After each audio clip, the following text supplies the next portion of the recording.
Hi guys, welcome back to this quiet space, a place where we can let the world outside fade away and settle into the slow, steady rhythm of the past. This video series is designed to be a gentle companion for your rest, a collection of stories told with a very simple purpose. We look back at history not to find excitement or drama, but to observe the long, quiet walk of humanity through time. Here, the dates and the names matter less than the feeling of the ages passing by, like clouds moving across a very still sky.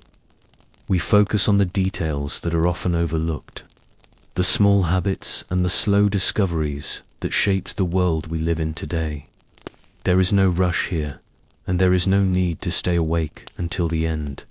In these narrations, we choose topics that are deep and vast, subjects that allow us to wander through the centuries without any pressure to arrive at a destination. We are here to explore the quiet corners of the human experience, the things our ancestors did by the light of a fire or under the vast, silent stars of a prehistoric night. As you listen, you might find your mind wandering, and that is perfectly fine. You might find your eyes growing heavy, and that is exactly what we hope for. This is a place for your thoughts to slow down, for your breathing to become regular and deep, and for the weight of the day to lift from your shoulders as we drift back, far back into the misty beginnings of our shared story. Tonight, we are going to think about a very old relationship, a connection between humans and the plants that grow around them. Specifically, we are going to look at the very first moments when humans discovered the act of smoking.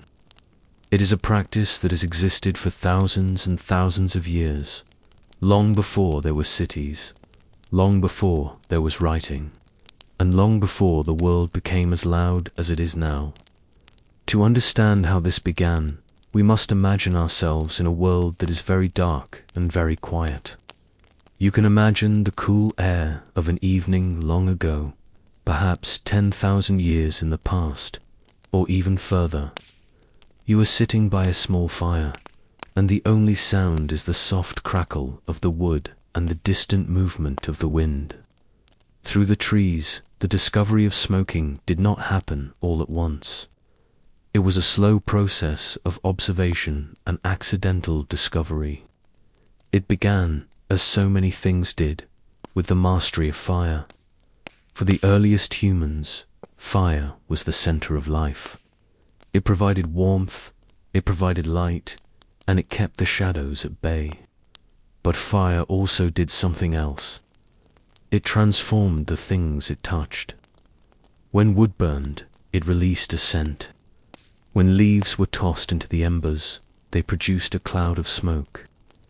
These early people were keen observers of their environment. They noticed how different woods smelled when they burned. They noticed how certain green plants, when caught in the flames, produced a smoke that was thick and sweet, or perhaps sharp and pungent. They lived in a world where every scent had a meaning, and they began to learn the language of the smoke. In these early times, the act of breathing in the smoke of a fire was not a deliberate habit, but a natural part of living close to the hearth.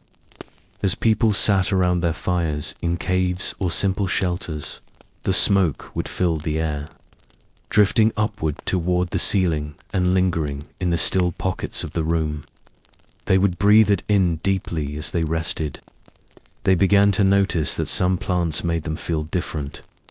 Perhaps a certain type of dried herb, when tossed into the fire to keep it going, made the air feel heavy and peaceful.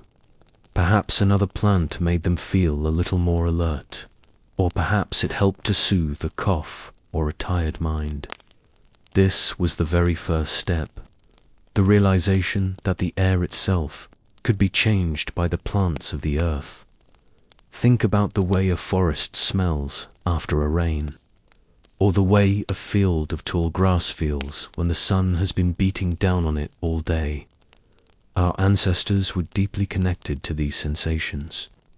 They began to collect certain plants, drying them and keeping them close to their sleeping areas. They were looking for ways to bring the healing or calming properties of the earth inside. They started to experiment, not with the goal of creating a product, but out of a deep, quiet curiosity. They might take a handful of dried leaves and place them carefully on a glowing coal. They would lean forward, watching the thin blue ribbon of smoke rise up, and they would draw that scent into their lungs. It was a moment of connection, a way of taking the essence of the plant into the body. Archaeologists have found evidence of these practices in the very oldest sites of human habitation. In caves buried deep beneath the earth, they find the charred remains of seeds and stems that do not belong to the wood used for fuel. These are the remains of aromatic herbs, of flowers, and of early ancestors of the plants we know today. These plants were brought there intentionally. They were chosen for their properties. In the Great Basin of North America, and in the high, thin air of the Andes Mountains, the story of smoking begins to take a more specific shape. Here, the ancestors of the tobacco plant grew wild. These were not the large, broad-leafed plants we see in modern fields, but smaller, hardier shrubs with yellow or green flowers. They were part of the landscape, growing quietly in the rocky soil, waiting to be noticed. For the people living in these regions, the discovery of tobacco was likely a spiritual event. They did not see it as a casual pastime. To them, the smoke was a bridge. It was a way for the physical world to reach out and touch the unseen world. You can imagine a tribal leader or a healer sitting in the darkness, the world around them completely silent. They would have a small bundle of dried leaves, perhaps tied together with a bit of vine. As they touched the leaves to the fire, the smoke would rise, and they would believe that their thoughts and their prayers were being carried up with that smoke, rising higher and higher until they reached the spirits of the ancestors or the creators of the stars. It was a slow, rhythmic process, a meditation that required patience and stillness. The smoke was seen as the breath of the earth itself. When a person smoked, they were sharing that breath. It was a communal act, a way to bind a group of people together. They would pass a burning bundle of herbs from one person to the next, each taking a slow, shallow breath, each feeling the same warmth and the same quiet settling of the mind. This was the birth of the ritual. It was not about the smoke itself, but about the space that the smoking created. It created a pause. It forced people to sit still, to focus on their breathing, and to listen to the world around them. In the silence of the prehistoric night, this pause was a powerful thing. It was a time for storytelling, for sharing wisdom, and for simply being present in the moment. As the centuries turned into millennia, the tools of smoking began to evolve. What started as a simple bundle of leaves or a handful of herbs on a coal became more sophisticated. Humans began to fashion pipes. At first, these were perhaps just hollow reeds or pieces of bone, simple tubes that allowed a person to direct the smoke more accurately. But eventually, they began to use stone and clay. They would spend hours, perhaps days, carving a piece of soft pipestone into a shape that felt comfortable in the hand. They would hollow out a bowl and a stem, smoothing the surfaces until they were as soft as silk. These pipes were precious objects. They were often buried with their owners, tucked away in the earth as a companion for the long journey into the afterworld. When you look at these ancient pipes in a museum, you can see the thumbprints of the people who held them. You can see the wear on the stem where it was held between the lips. It is a very human thing, a small, tangible link to a person who lived a life very much like your own. full of quiet moments and the need for rest. They chose the materials with care. They used the red clay of the riverbeds or the dark, heavy stone of the mountains. They decorated them with the shapes of animals, the eagle, the bear, the turtle, animals that held a special meaning in their stories. The pipe was not just a tool. It was an altar you could hold in your hand. It was a place where the fire and the earth met the air and the water. In the regions of South and Central America, the use of tobacco became deeply integrated into the fabric of daily and spiritual life. The plant itself, Nicotiana rustica, was powerful and potent. The people there learned how to cultivate it, how to encourage it to grow in the clearings near their homes. They learned the best time to harvest the leaves, usually when they were just beginning to turn from vibrant green to a duller, richer gold. They would hang the leaves in the shade, letting the air slowly pull the moisture from them until they were dry and crinkly. This drying process was essential.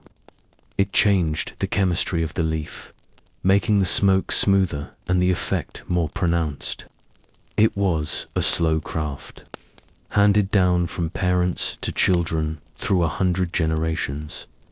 You can almost feel the texture of those dried leaves between your fingers, the way they would break apart into small flakes, releasing a dusty, earthy aroma even before they touched the fire.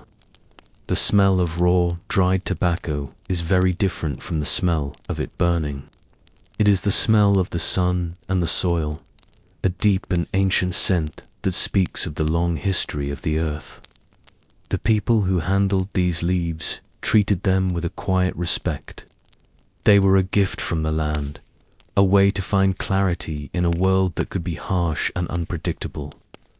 They used the smoke to clear the air of bad thoughts, to bless a new home, or to seal a promise between two tribes.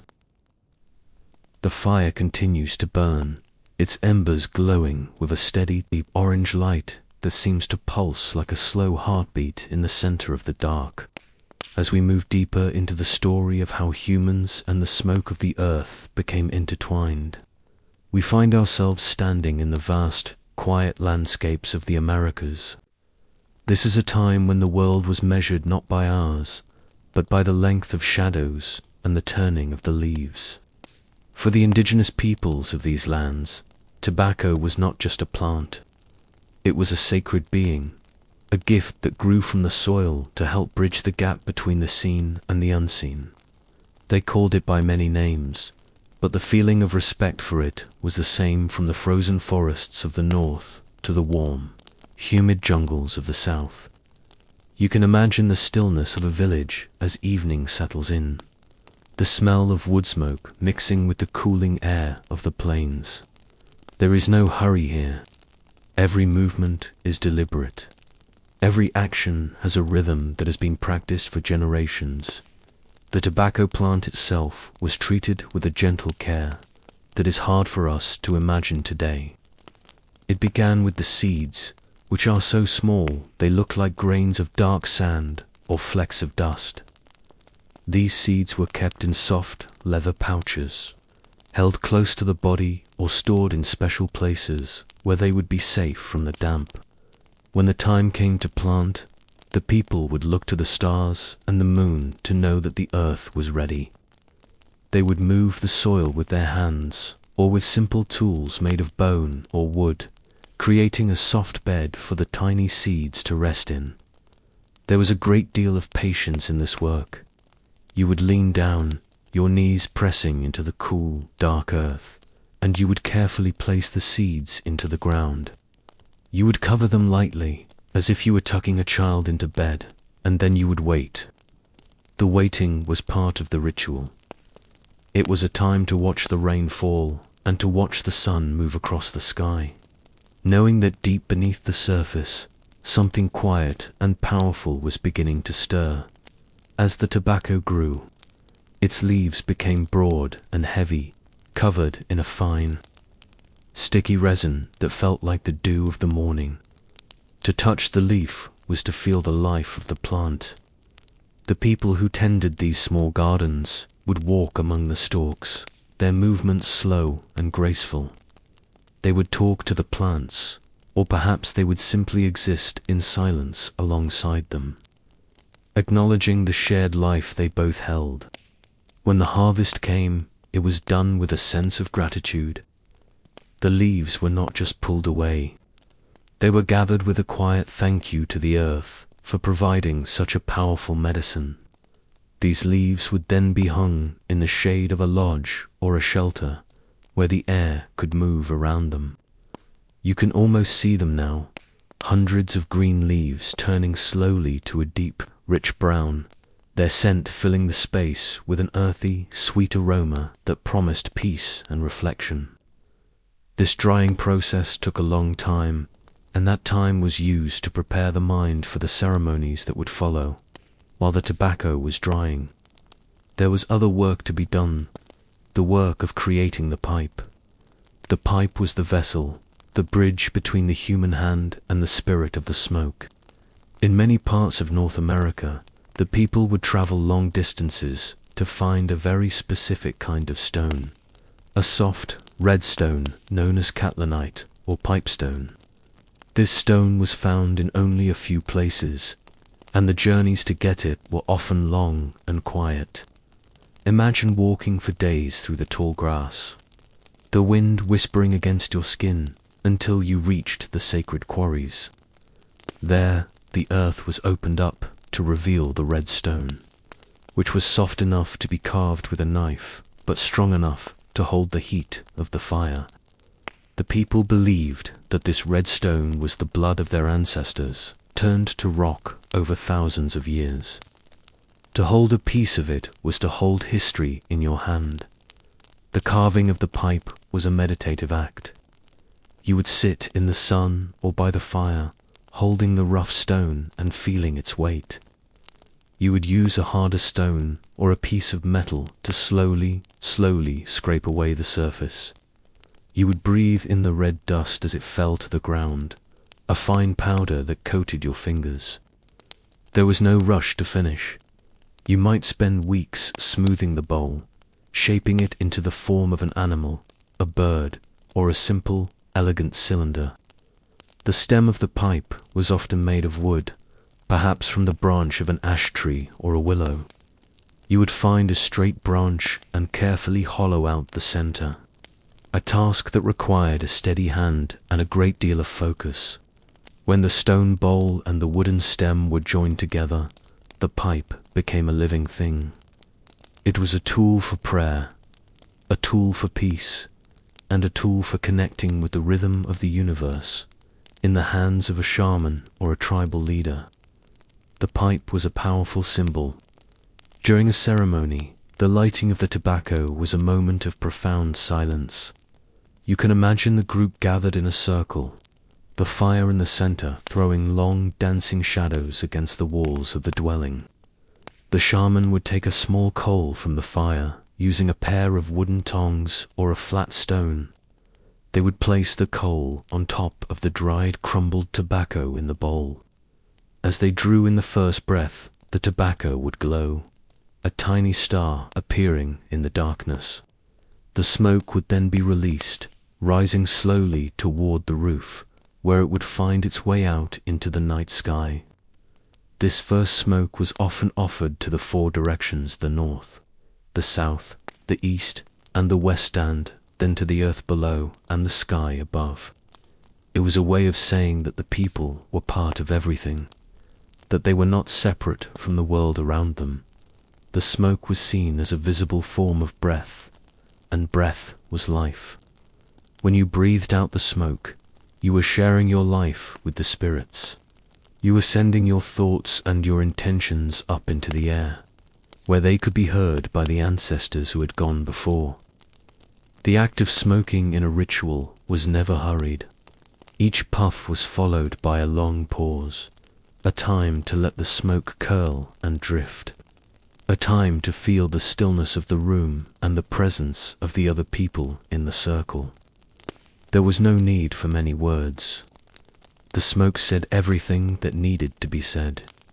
It spoke of a desire for health, for a good harvest, for protection from the cold, and for the strength to walk the path of life with dignity in the social life of the tribes. The sharing of a pipe was the ultimate sign of trust and friendship. If two people had a disagreement, they would sit together and share the smoke. As they passed the pipe back and forth, the tension would slowly melt away, replaced by the calming influence of the plant and the rhythmic nature of the breathing. To share a pipe was to share the same air, to breathe the same breath.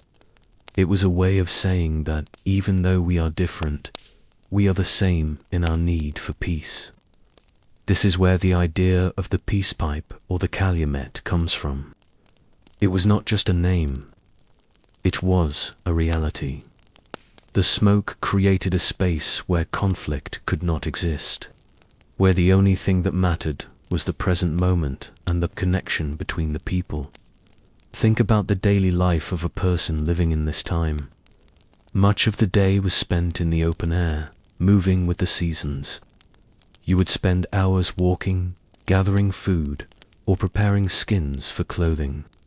Your body would be tired by the end of the day, your muscles aching from the steady work of survival. When the sun went down and the air turned cold, the fire was your sanctuary. Sitting by that fire, perhaps with a simple pipe you had carved yourself, was the ultimate reward. You would feel the warmth of the flames on your face and the cool air on your back. You would pack a small amount of the sacred leaf into the bowl, light it, and feel the immediate settling of your mind. The worries of the day, the hunt that was unsuccessful, the storm that was coming would fade into the background. You were here, in the glow of the fire, part of a tradition that was as old as the mountains themselves. The imagery of the smoke in the night is something that stays with you. It is a soft blue-gray ribbon that catches the light of the moon. It doesn't move in a straight line. It wanders, looping and swirling in response to the tiniest movement of the air. Our ancestors watched these patterns for hours. They saw shapes in the smoke, the wings of an eagle, the face of a grandfather, the flow of a river. They understood that the world was always moving, always changing, yet always remaining the same. The smoke was a reminder of this fluidity. It taught them to be patient, to wait for the right moment, and to understand that some things cannot be rushed. The smoke was a teacher of the slow way of living in the Great Plains. The rituals were often tied to the movement of the buffalo and the changing of the grass. The pipe would be brought out before a great hunt. The smoke used to ask for the animals' permission and to ensure the safety of the hunters. In the eastern woodlands, the smoke was used in the longhouses, where many families lived together under one roof. Here, the smoke from the communal fires would hang in the rafters, seasoned by the tobacco of many different pipes. It created an atmosphere of shared history and shared destiny. You would wake up in the middle of the night and see the faint glow of a pipe from across the room. A sign that someone else was awake, someone else was reflecting on the world, and you were not alone. The shaman's role was to understand the deeper language of the plant. They knew which mixtures of herbs would bring sleep, which would bring clarity, and which would help to heal a fever. The fire has now burned down to a deep, steady bed of glowing coals, radiating a soft warmth that seems to pulse in the quiet of the night. As the embers settle, we move our thoughts forward in time, away from the ancient, solitary rituals and toward a moment of profound change.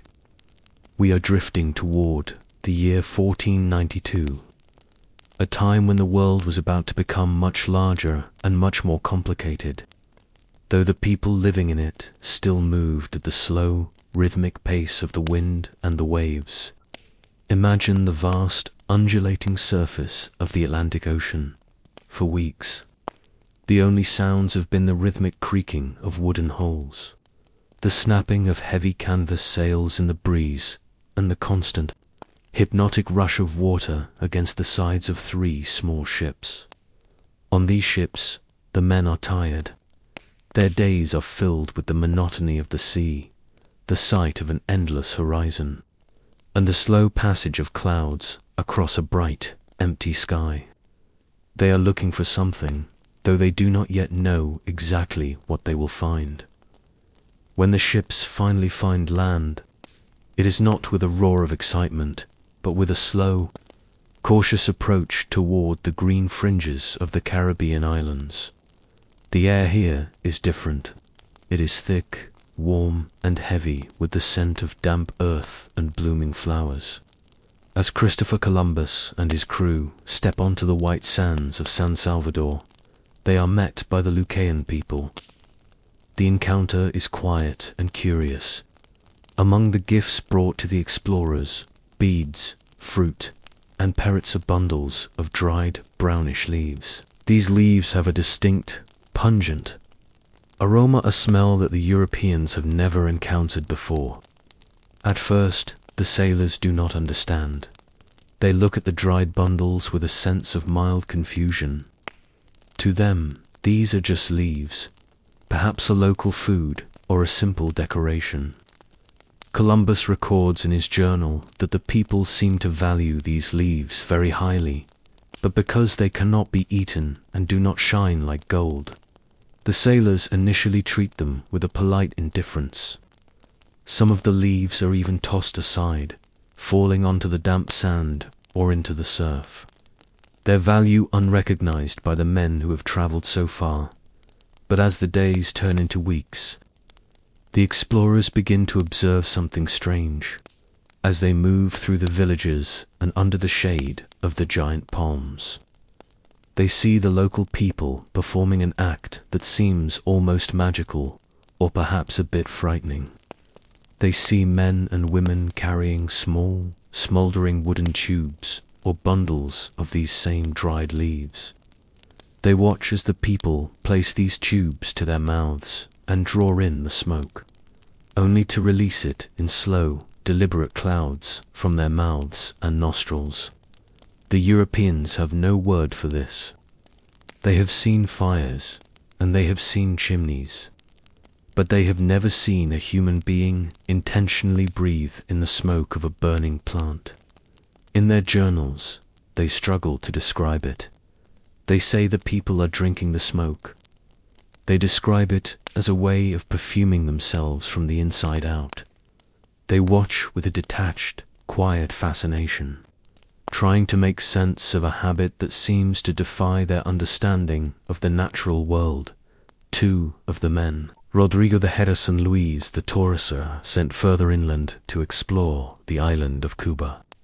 As they walk through the dense, green stillness of the tropical forest, they see more people using these rolled leaves, which the locals call tobaccos. The act of smoking is everywhere, yet it is performed with a sense of calm that mirrors the environment. There is no rush to it. A person might sit on a carved wooden stool, hold the glowing roll of leaves, and watch the smoke drift away into the canopy of the trees. To Jerez and Torres, it is a bewildering sight. They see it as a form of sustenance, noting that the people seem to use the smoke to ward off fatigue or to dull the pangs of hunger. They notice that it seems to give the people a sense of peace, a quietude that fits the slow, sun-drenched rhythm of the island life.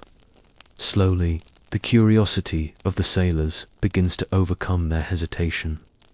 They start to wonder what it feels like to draw in that warm, earthy air. Rodrigo de Jerez is often credited as the first European to truly take up the habit. You can imagine him sitting on the deck of the ship as it sits at anchor in a quiet bay. He holds a small bundle of the dried leaves, perhaps given to him by a local man in exchange for a brass bell. He lights the end with a small coal from the ship's galley and takes a cautious breath. The smoke is hot and sharp at first, filling his lungs with a flavor that is entirely new, bitter, woody, and deep. As he exhales, he watches the smoke vanish into the salt air of the ocean. He feels a slight lightheadedness, a gentle shift in his perception. For a moment, the vastness of the ocean and the uncertainty of the journey seemed less daunting. He has brought a piece of this new world into himself, and in doing so, he has begun a transformation that will eventually reach every corner of the globe. But the journey of tobacco from the islands to the ports of Europe is a long and slow one. When the ships finally turn back toward the east, they are carrying more than just stories of new lands.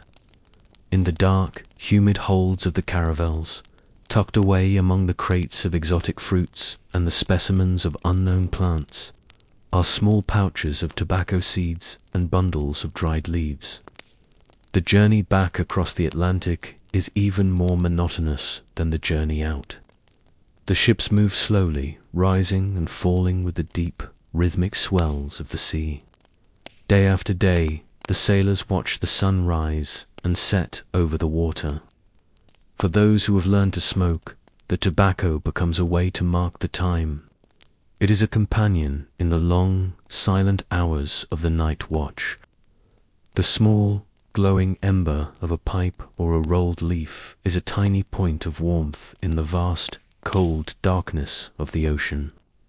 The smoke curls around the ropes and the masts are strange. New scent blending with the smell of tar and salt spray. As the ships approach the coast of Spain, the world they are returning to is one of rigid tradition and deep suspicion. When Rodrigo de Jerez returns to his home in Ayamonte, he continues to smoke. He walks through the narrow cobbled streets, exhaling clouds of smoke as he has seen the people of the islands do. To his neighbors, this is not a sign of discovery. It is a sign of something much more sinister. They have never seen smoke come from a man's mouth unless he was on fire. They believe he has been possessed by a demon, or that he has brought back a dark magic from across the sea. The Holy Inquisition, always watchful for signs of the unusual, takes notice. Jerez is imprisoned, his habits seen as a sinful imitation of the devil's breath. He sits in a quiet stone cell for years, a victim of a world that is not yet ready for the changes he has brought back in his pockets. Yet, despite the fear and the misunderstanding, the plant itself cannot be stopped. The seeds that were brought back are tiny, almost like dust, but they are incredibly resilient. They find their way into the soil of small gardens in Spain and Portugal. People begin to grow the tobacco plant not for smoking, but for its beauty and its supposed medicinal properties. It is a tall, elegant plant with broad velvety leaves and delicate bell-shaped flowers that range from white to a soft, pale pink. In the quiet courtyards of European monasteries and the private gardens of the wealthy, the tobacco plant grows slowly under the Mediterranean sun. It is seen as an exotic curiosity, a holy herb that might have the power to cure headaches, skin ailments, and even the plague. The doctors of the time, moving with the same slow caution as the sailors, begin to experiment with the leaves.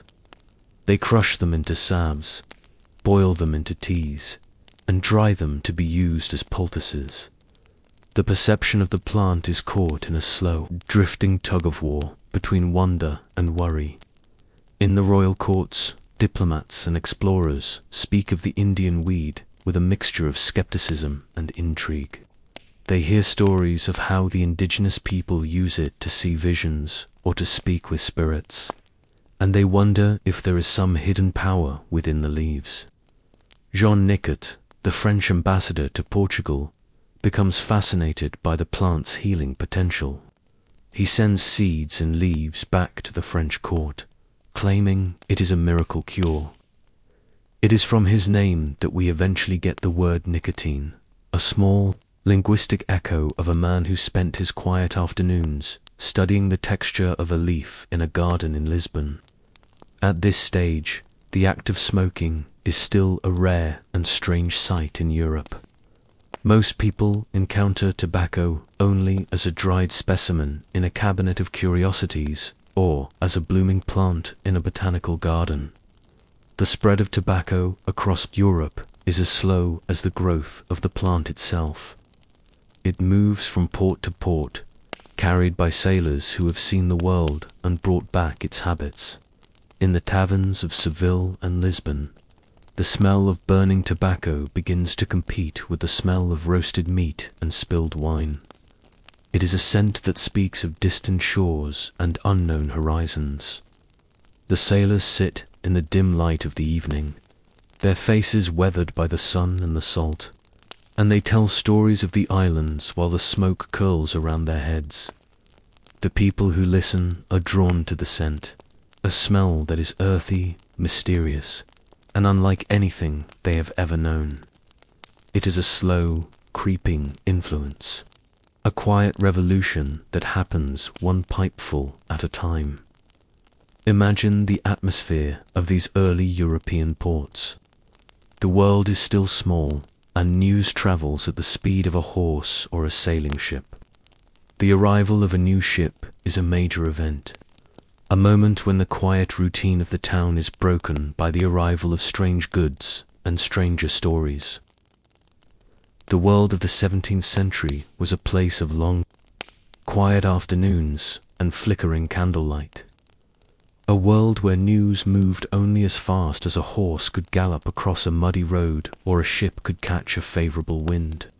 As the seeds of the tobacco plant began to take root in the soil of the Old World, the plant itself began to weave its way into the very fabric of European life, moving from the docks and the taverns into the highest, most silent rooms of the royal courts.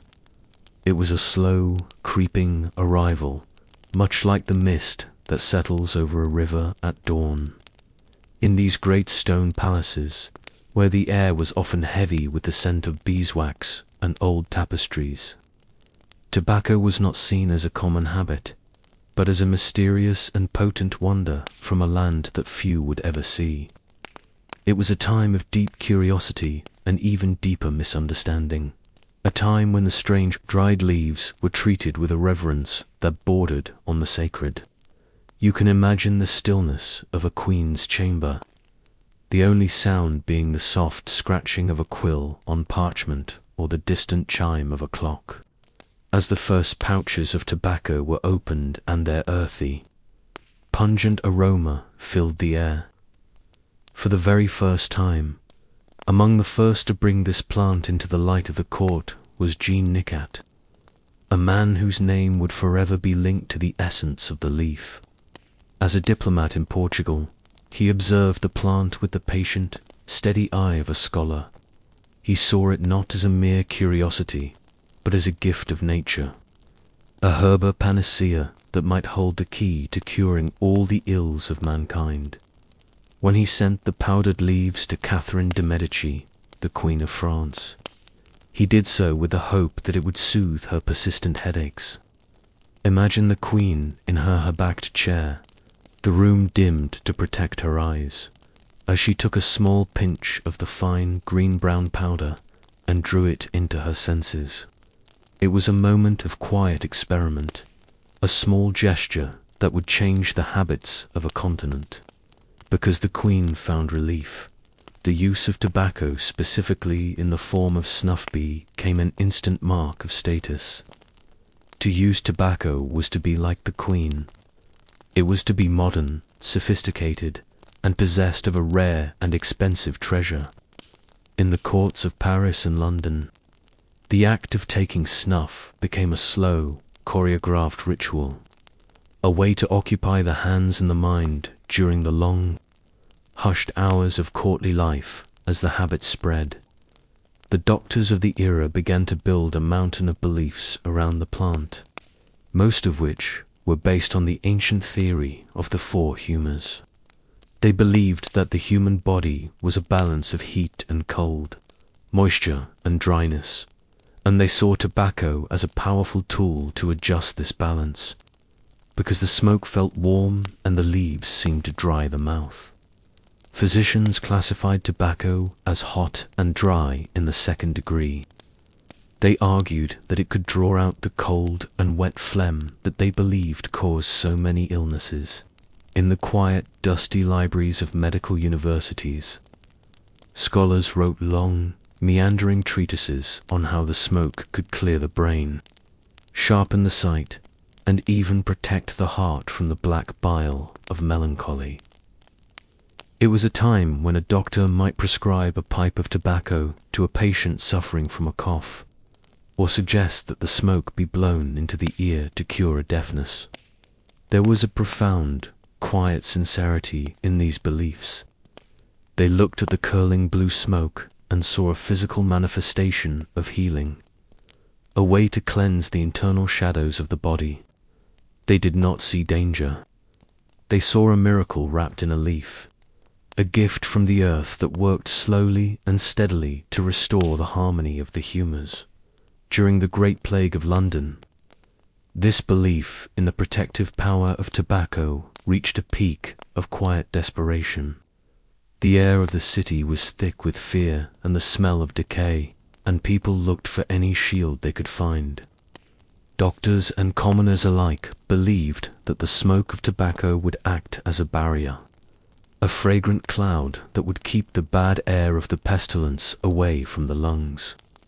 Children were told to smoke in their schoolrooms, and the heavy, sweet scent of burning leaves hung over the city like a protective shroud. You can imagine a solitary watchman walking the empty, cobbled streets at night, his pipe glowing in the darkness, believing that the tiny ember was his only defense against an invisible enemy. It was a somber, slow-moving time, and the act of smoking became a somber, slow-moving necessity. The smoke was a constant companion in the silence of the quarantined houses, a rhythmic reminder of life in a world that felt increasingly fragile as the decades passed and the fear of the plague receded. Tobacco settled into its role as the ultimate luxury. It was no longer just a medicine. It was a symbol of wealth and the leisure time to enjoy it. In the royal courts, the simple act of taking snuff evolved into an art form of immense complexity. A gentleman would carry a snuff box made of silver, gold, or even delicate porcelain, often encrusted with jewels that caught the light of the chandeliers.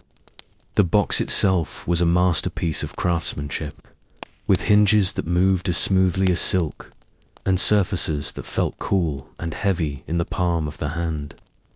The ritual of opening the box, tapping the lid to settle the powder, and offering a pinch to a companion was a slow dance of social grace. It was a way to fill the silences in conversation, a way to show off a fine laced cuff or a steady hand. The sneeze that often followed was not seen as a disturbance, but as a healthy clearing of the head, a small, explosive moment of relief in a world of rigid etiquette. While the elite favoured the powdered snuff, the common man and the merchant favoured the pipe. In the Netherlands, the production of clay pipes became a vast, quiet industry. In the town of Gouda, the air was filled with the smell of wet earth and the heat of the kilns. Artisans worked with long, thin rods of white pipe, shaping them into the elegant, long-stemmed pipes known as churchwardens. These pipes were designed to be held at a distance, allowing the smoke to cool as it travelled down the fragile, snowy white stem. To hold one of these pipes was to hold something as delicate as a bird's bone. They were cheap enough for a worker to buy, yet elegant enough to be seen in the finest taverns. In the Dutch smoking rooms, men would sit for hours in her-backed wooden chairs, their feet tucked near a small coal brazier, as they disappeared into a thick, white fog of their own making.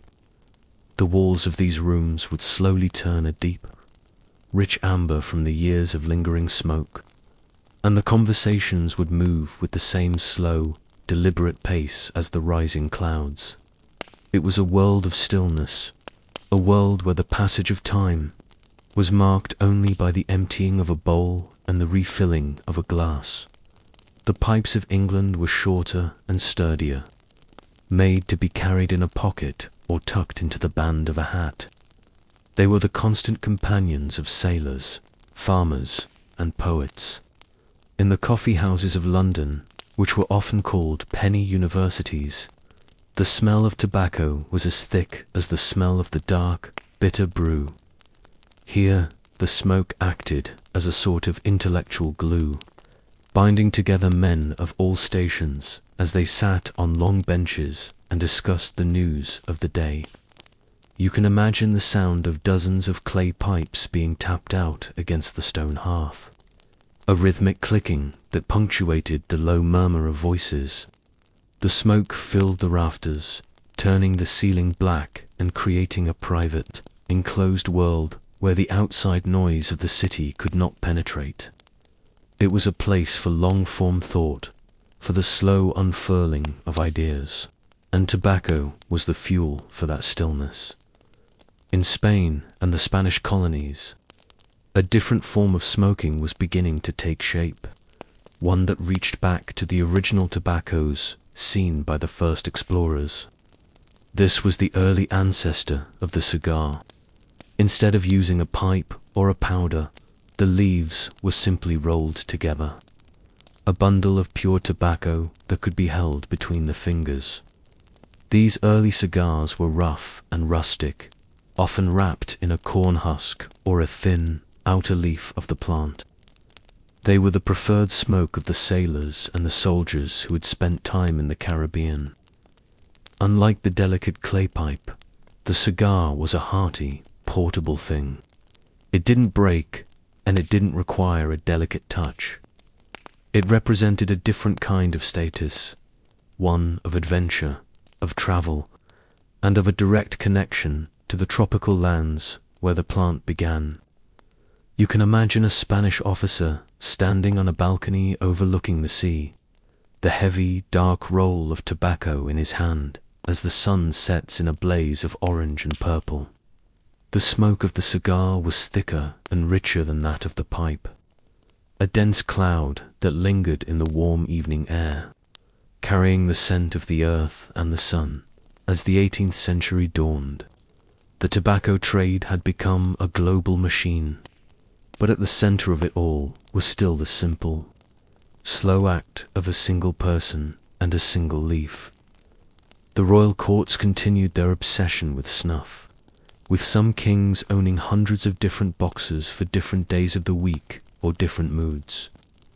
They would blend their own mixtures, adding the scent of roses, lavender, or bergamot to the powdered tobacco, creating a sensory world that was entirely their own. The act of taking tobacco had become a way to define one's personality. Were you a man of the pipe, steady and grounded, or were you a man of snuff, refined and quick-witted? The choice of tobacco was a choice of how you wanted the world to see you, and more importantly, how you wanted to feel within yourself. The world began to change its shape as the 18th century gave way to the 19th, a transition that was marked not by sudden movements, but by the slow, steady introduction of iron and steam. We are now moving into a time where the quiet, solitary act of carving a pipe or tending a small garden is joined by the rhythmic thrumming of machines. The Industrial Revolution was a period of long, grey afternoons and the constant, low-frequency hum of gears turning in large brick buildings. In these spaces, the air was filled with a different kind of stillness, mechanical stillness. The sunlight would filter through high, soot-streaked windows, casting long, rectangular beams across floors made of heavy timber and cold stone. It is here, in the heart of this new, industrious world, that the story of tobacco takes a very specific and very narrow turn. We are looking at the birth of the cigarette, a small, paper-wrapped object that would eventually change the way the world experienced the rhythm of the day. For a long time, the cigarette was a humble thing, almost an afterthought in the history of smoking. It began as a habit of the poor, a way to use the small scraps of tobacco that fell from the tables where the expensive cigars were rolled. These scraps, known as pecadura, were too fine for a pipe and too small for a cigar, but they were not wasted. The people working in the docks of Seville or the streets of Madrid would gather these golden brown flecks and wrap them in whatever scrap of paper they could find. They would use a thin piece of newsprint or a bit of a wrapper, rolling it tightly between their fingers until it formed a small, slender tube. This was the papelito, a word that simply means small paper. It was a quick, portable smoke, something that could be held between two fingers while a person walked or worked. It was a quiet, resourceful habit, a way of making sure that nothing of the precious plant was lost. As the 19th century progressed, this humble papilito began to travel. It moved with the soldiers who fought in the Crimean War, where the damp, cold trenches made the long, fragile clay pipe difficult to use.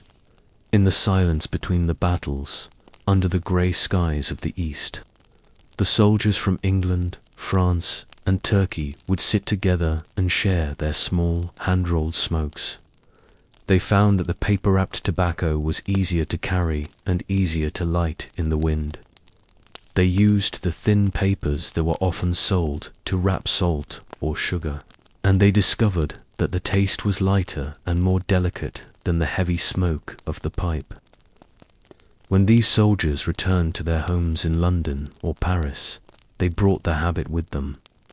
They sat in their parlours or in their quiet clubs, rolling their tobacco in thin, white paper, and their friends began to watch and to wonder. The cigarette was no longer just a sign of poverty. It was becoming a souvenir of a distant world, a memory of a time spent in the company of others. The production of these cigarettes remained a manual task for many years. In the mid-1800s, large rooms were filled with rows of women known as rollers. Their work was a study in repetitive, hypnotic motion. Imagine a room so quiet that the only sound is the soft rustle of paper and the rhythmic tapping of fingers on wooden tables. Each roller had a small pile of shredded tobacco and a stack of pre-cut papers. They would take a single sheet, place a pinch of tobacco in the center, and with a swift, fluid movement of the thumbs and forefingers, they would roll the paper into a perfect cylinder.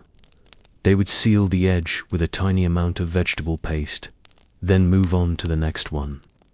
A skilled roller could produce hundreds of these in a day, her hands moving with a grace that came from thousands of hours of practice. It was a slow, human process, a bridge between the artisan past and the mechanical future, but the world was becoming increasingly fascinated by the power of the machine. Inventors began to look at the process of rolling a cigarette and wondered if it could be done faster, and with more precision, by gears and belts. The most significant of these inventions was the Bonsack machine, a marvel of late 19th century engineering. To understand the Bonsack machine is to understand the slow, relentless logic of mass production. It was not a loud or violent machine. It was a complex arrangement of rotating drums, feeding belts, and sharp, circular blades. It was designed to do something that had never been done before, to create a continuous cigarette.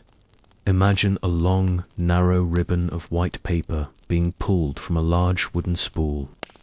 As the paper moves along a steady track, a fine, even rain of shredded tobacco falls onto it from a hopper above. The machine then begins to fold the edges of the paper over the tobacco, forming a long, endless tuber rope of tobacco miles long. A small brush applies a thin line of paste to the edge, and then a circular blade, moving with the precision of a clock, cuts the tube into identical lengths. The sound of this machine was a rhythmic shik-shik, a steady pulse that filled the factory floor. James Buchanan Duke, a businessman with a quiet, focused ambition, saw this machine and realized that it would change everything. He installed it in his factories, and suddenly a single machine could do the work of 48 skilled rollers. The production went from hundreds per day to hundreds per minute. The introduction of mass production changed the nature of the cigarette itself, because the machines required a very specific kind of tobacco to work properly, one that was shredded finely and held a consistent level of moisture. The blends began to change. The tobacco became more uniform, a pale golden yellow, known as bright or Virginia leaf. This leaf was cured in a new way, using heat from flues rather than the smoke from a fire. This produced a leaf that was sweet and mild, a leaf that felt like a gentle warmth rather than a heavy cloud. As you imagine the factory, you can smell the sweet, hay-like aroma of this bright tobacco, a scent that hung in the air like the ghost of a summer field, even in the middle of a cold, industrial city. The availability of these cheap, identical cigarettes began to change the daily habits of the people. In the era of the pipe, smoking was an event. It required a seat, a long period of stillness, and a careful cleaning of the bowl. But the cigarette fit into the small, fragmented moments of the industrial day. It fit into the 10 minutes between the shifts at the factory. It fit into the walk from the train station to the office. It became a companion to the clock. The world was beginning to be measured in minutes and seconds, and the cigarette was a way to fill those small gaps of time. It was a smoke break, a term that began to define the rhythm of the modern worker. The smoke was no longer a long, wandering meditation. It was a brief, structured pause. This shift to mass production also meant a shift in how tobacco was presented to the world. Because the cigarettes were all the same, they were put into small, colorful paper boxes to protect them. These boxes were easy to carry in a pocket, a hard, protective shell for a fragile contents.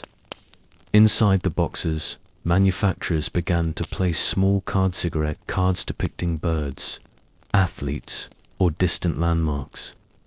These cards were a quiet invitation to collect, to categorize, and to hold a piece of the world in one's hand.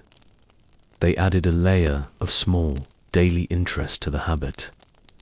You can imagine a person sitting on a park bench, slowly opening a new pack, and looking at the card with a sense of mild, repetitive curiosity. The daily life of the 19th century city was a tapestry of these small moments.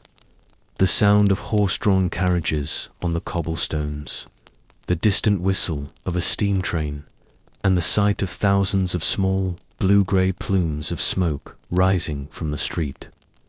Smoking had moved out of the private library and the tavern and into the open air of the public sphere. It was a shared habit, a sign of the new urban collective. Everyone was moving together, worked by the same machines, timed by the same whistles, and resting with the same paper-wrapped leaves. The individuality of the carved pipe was being replaced by the democratic uniformity of the cigarette. Every cigarette was the same length, the same weight, and the same color. There was a strange, quiet comfort in this consistency. As the machines continued to turn, the world of tobacco became a world of logistics and distribution. The cigarettes were packed into wooden crates and loaded onto trains that crisscrossed the countryside, moving through the quiet rural villages and the booming industrial towns. The smell of the tobacco factory, a mix of sweet leaf, paper, and machine oil, became a landmark of the city. People who lived nearby would wake up to the scent, a constant reminder of the industry that hummed just down the street. It was a productive, steady smell, the smell of a world that was always working, always rolling, always moving forward. The mechanical imagery of this era is soft and repetitive. Think of the large leather belts that ran from the ceiling to the machines, moving in a continuous, hypnotic loop. Think of the thousands of tiny paper cylinders falling into wooden bins, a sound like dry rain. Think of the workers, their movements now synchronized with the pace of the bonsack, their eyes following the movement of the paper ribbon. There was a sense of order in this new world, a feeling that everything had a place and a purpose. The chaos of the ancient wild plant was being tamed by the precision of the gear and the blade. The world of the early 20th century was a place that moved with a heavy, deliberate pace, even as the gears of history began to turn with a new and somber energy. As we move our focus forward, we find ourselves leaving the bright, busy factory floors of the industrial age and entering the quiet, shadowed world of the soldier. This chapter of our story is not one of movement or action, but one of waiting. It is a story told in the long, still hours of the night, in the dampness of the earth, and in the small, steady glow of a cigarette held in a trembling or tired hand. For the men who lived through the great conflicts of the 19-teens and the 1940s, tobacco was no longer a luxury or a social grace. It had become a fundamental necessity, a tiny, paper-wrapped anchor that kept the mind steady when the world felt as though it were drifting away. You can imagine the heavy, wet wool of a Great War uniform, the way it feels cold against the skin and smells of rain and old woods. In this world, the smallest comforts were the ones that mattered the most, and the cigarette was the most constant companion of all. As the lines of the trenches were dug into the soil of northern France and Belgium, a new kind of silence settled over the landscape. It was a heavy silence, filled with the sound of dripping water and the distant, rhythmic thud of the horizon. In these long, narrow corridors of earth, time seemed to stretch and slow down. A soldier might spend days simply sitting on a wooden crate or a fire step, watching the grey mist swirl above the parapet. In these moments of profound boredom and quiet reflection, the ritual of the smoke became a way to mark the passage of the hours. You would reach into a pocket of your tunic, your fingers feeling the soft, crinkly texture of the paper pack. You would pull out a single cigarette, noticing how light it felt, how fragile it was in a world of iron and stone. The act of lighting it was a careful, focused task. You would strike a match, shielding the flame with your palms, and for a brief second, the world would be reduced to that small, flickering light and the scent of burning sulfur. The tobacco used in these years was often a blend of Virginia and Turkish leaves, a mixture that was sweet, mild, and familiar. As the smoke was drawn in, it brought with it a sense of warmth that seemed to travel from the lungs to the very tips of the fingers. It was a physical sensation of comfort, a way to push back the damp chill of the trench for just a few minutes. The smoke would drift upward, blending with the fog, and for a moment the soldier was no longer just a number in a vast army. He was a person with a memory of a home, a kitchen, or a quiet street corner. The smell of the tobacco was a bridge to the past, a scent that reminded him of his father's pipe or the hearth of his childhood. It was a deeply emotional connection, yet it was experienced in total, respectful silence. There was no need for words when the smoke was in the air. It was a shared understanding between the men, a way to acknowledge the weight of their situation without having to speak of it. In the official rations of the armies, cigarettes were treated with the same importance as bread, meat, or tea. They were not an extra. They were a right. Each soldier was issued a steady supply, often tucked into the same tins that held his biscuits or his jam. The ration pack was a marvel of compact, utilitarian design.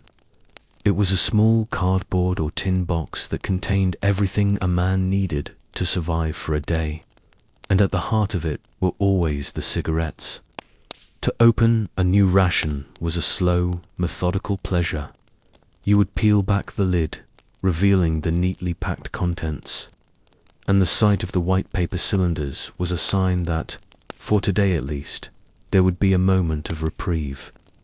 These cigarettes were often called gaspers or fags in the casual language of the time, words that stripped away the elegance of the Victorian era and replaced it with a plain, honest utility.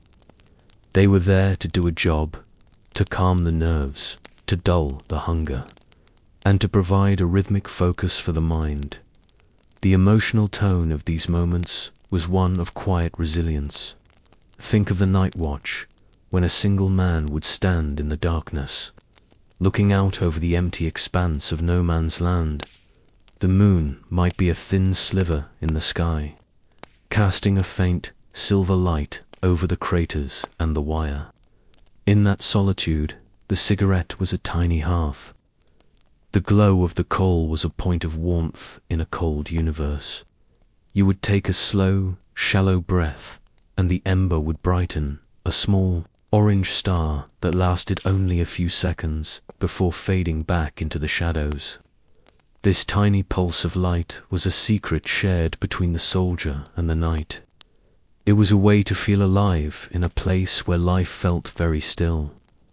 The smoke would hang in the air, a ghost-like presence that softened the edges of the wooden supports and the sandbags.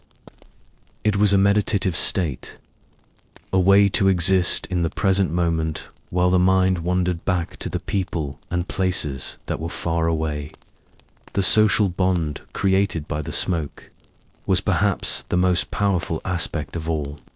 In the rare moments of rest behind the lines, the men would gather in the cellars of ruined farmhouses or in the quiet corners of a rest camp. They would sit together on the ground, leaning against their packs, and the first thing they would do was offer a light to the man next to them. This was a gesture of profound respect and brotherhood. To share a light was to share a resource, a small flame that was precious in the damp air. There was a superstition that grew during these years, the idea that you should never light 3 cigarettes from the same match. They believed that the time it took to light the 3rd cigarette gave an observer too long to see the flame. While this was born of a practical concern, it became a quiet, repetitive rule of the trenches, a part of the slow, careful etiquette of the war. It was another way that the act of smoking was tied to the rhythm of survival. As the years moved into the 1940s, the scale of this relationship grew even larger. The second great conflict of the century saw the cigarette become a truly global currency. In the pockets of the American GIs, the British Tommies, and the soldiers of a dozen other nations, the pack of cigarettes was a constant presence. Brands like Lucky Strike, Chesterfield, and Camel became household names, their bright, colourful packaging a stark contrast to the olive drab and grey of the military world. The production was now so vast that billions of cigarettes were being shipped across the oceans in the holds of giant cargo ships. They moved through the tropical heat of the Pacific Islands and the biting cold of the Russian steppes. They were dropped from airplanes in heavy crates, drifting down to earth on silk parachutes like manna from the sky. For the soldiers in these distant places, the arrival of the tobacco was a sign that they had not been forgotten. It was a tangible link to the industrial power and the domestic life of their homelands. In the Red Cross parcels that were sent to prisoners of war, the cigarettes were the most prized item of all. They were used to trade for extra food, for warm clothes, or for a bit of news. They became a form of money, a stable unit of value in a world where paper currency had lost its meaning. But even more than their value in trade, they were valued for the peace they provided.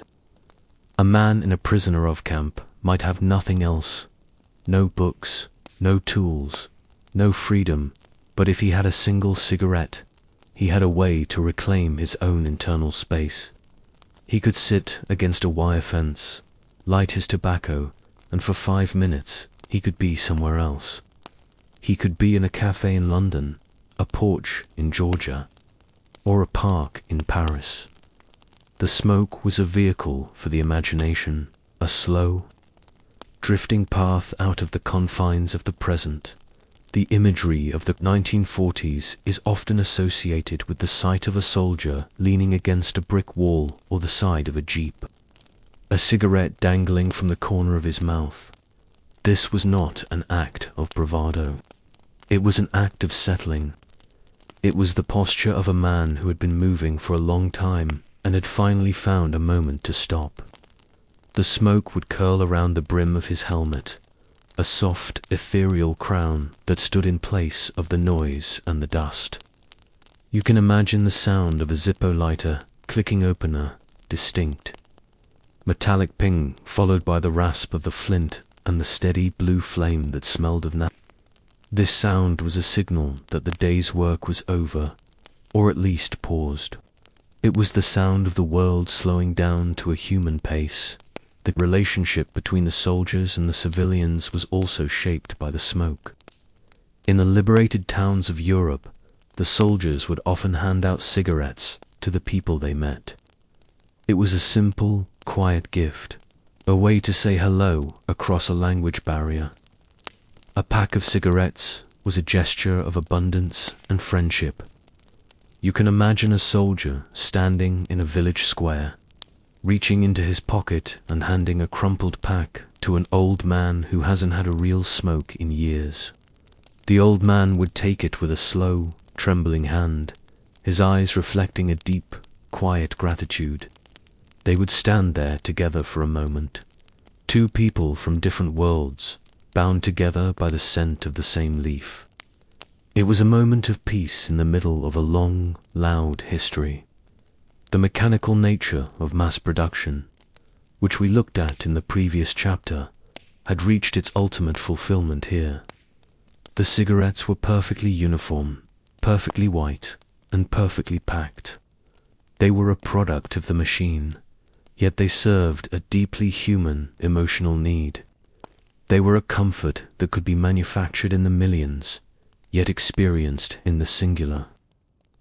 The dust of the mid-century conflicts has settled now, and we find ourselves moving into a different kind of quiet, a time of bright colors, polished surfaces, and the steady, rhythmic hum of the suburban dream.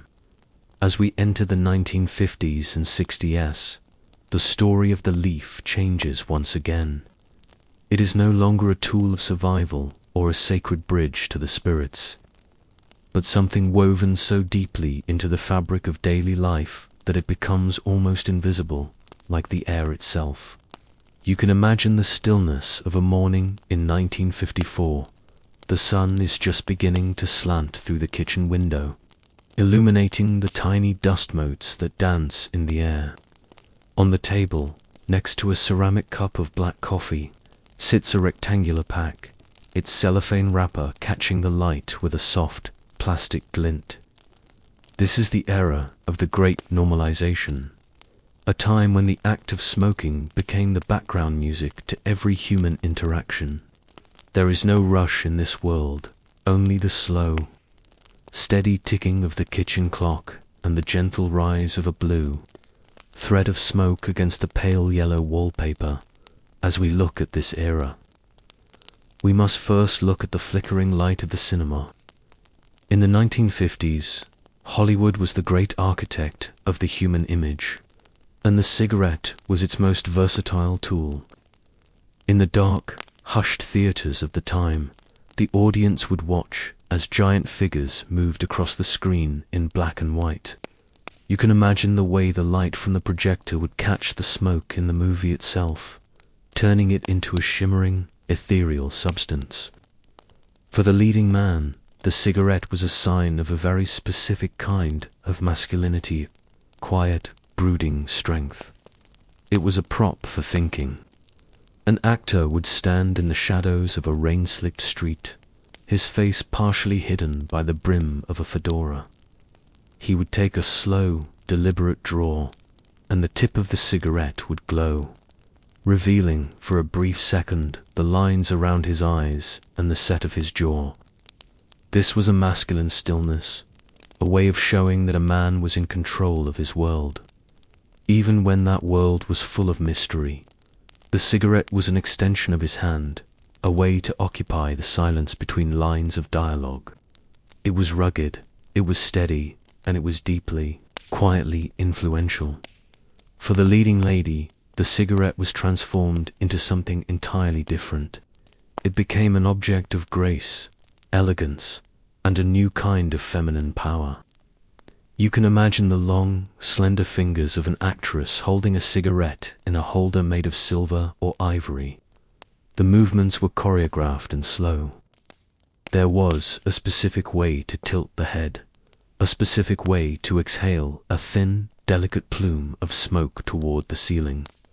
It was a sign of sophistication, a way to show that a woman was modern, independent, and possessed of a quiet, cool intelligence.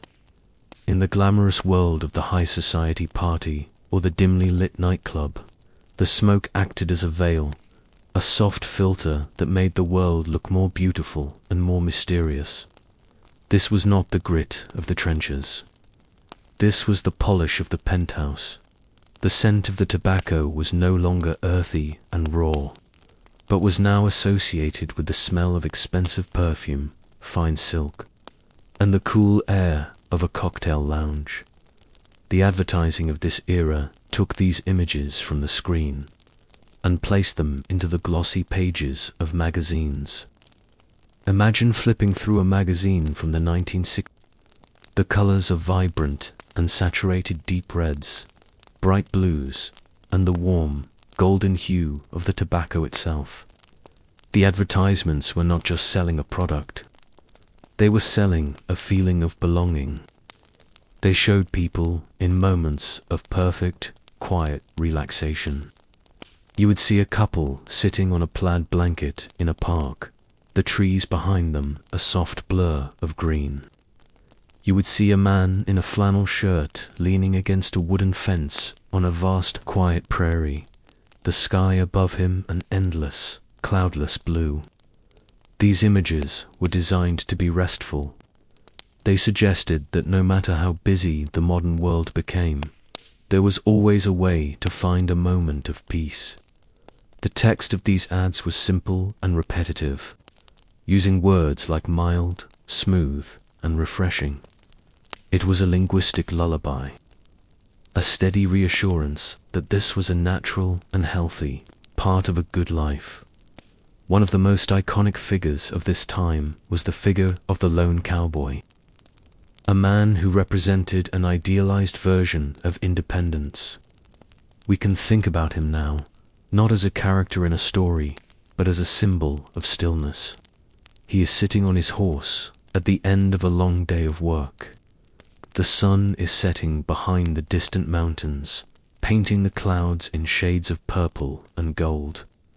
He reaches for his pack, takes out a cigarette, and lights it with a single, practiced motion. In this image, the smoke is part of the landscape. It is as natural as the dust on his boots or the wind in the grass. It connects the modern, industrial cigarette back to the ancient open spaces of the frontier. It suggests that even in the middle of the 20th century, a person could still find the rugged, quiet solitude of the past. This image was repeated thousands of times, on billboards that loomed over the highways and on the back covers of national magazines, until it became a part of the collective memory of the era. As the years moved into the 1960s and 70s, the normalization of smoking reached its peak. It was a time when the scent of tobacco was everywhere, a constant, low-level presence in the air. You can imagine walking into a modern office building in 1968.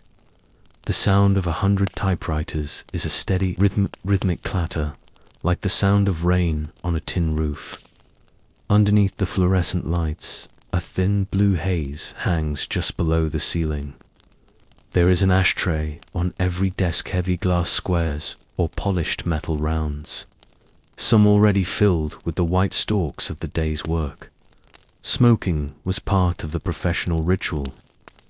It was what you did while you thought about a problem, while you talked on the telephone, or while you gathered around a table for a meeting. It was a communal habit that bridged the gap between the boss and the clerk. It created a shared atmosphere, a way for everyone to breathe the same air and move at the same steady pace. Even the most sterile environments were not immune to this quiet saturation. You can imagine a hospital waiting room in the 1950s.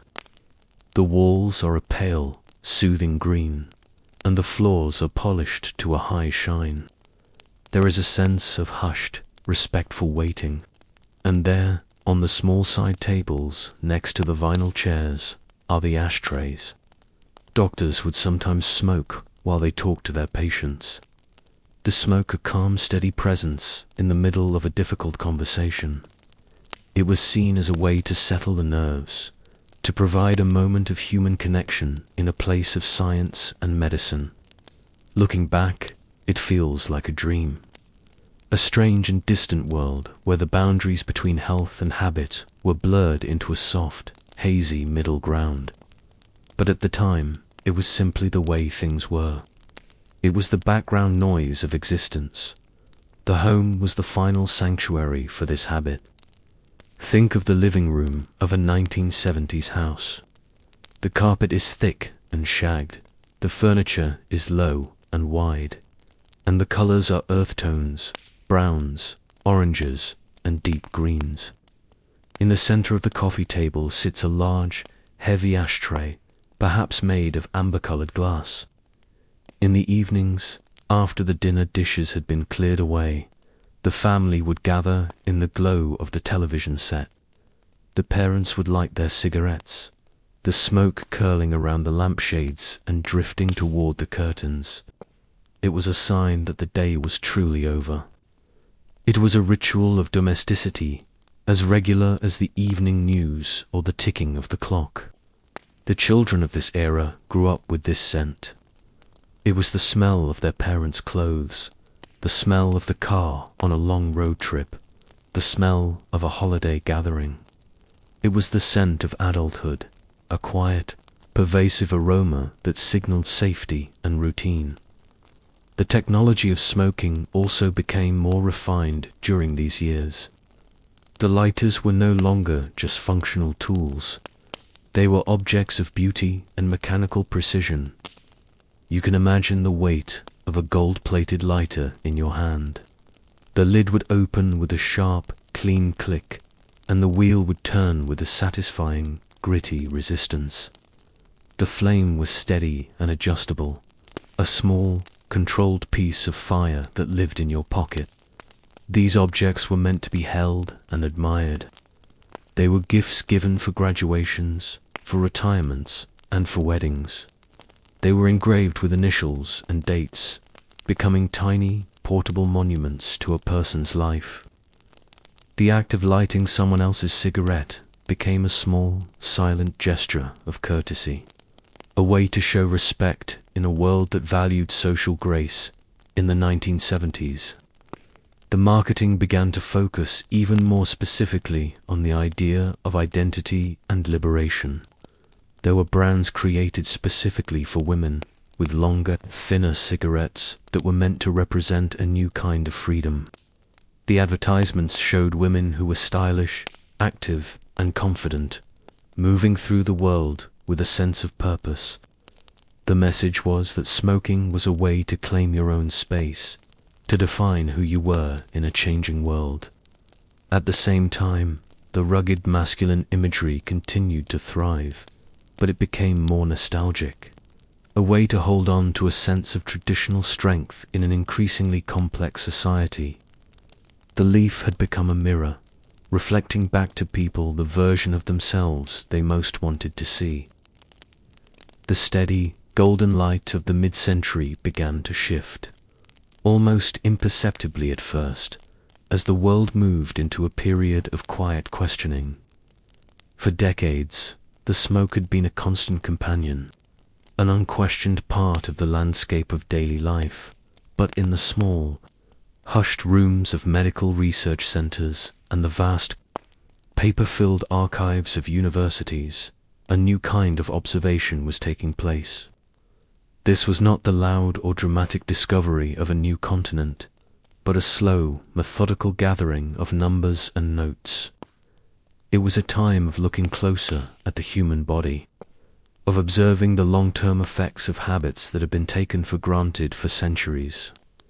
You can imagine the atmosphere of a medical library in the early 1950s, the heavy oak tables, the rows upon rows of leather-bound journals, and the faint, dusty scent of old paper.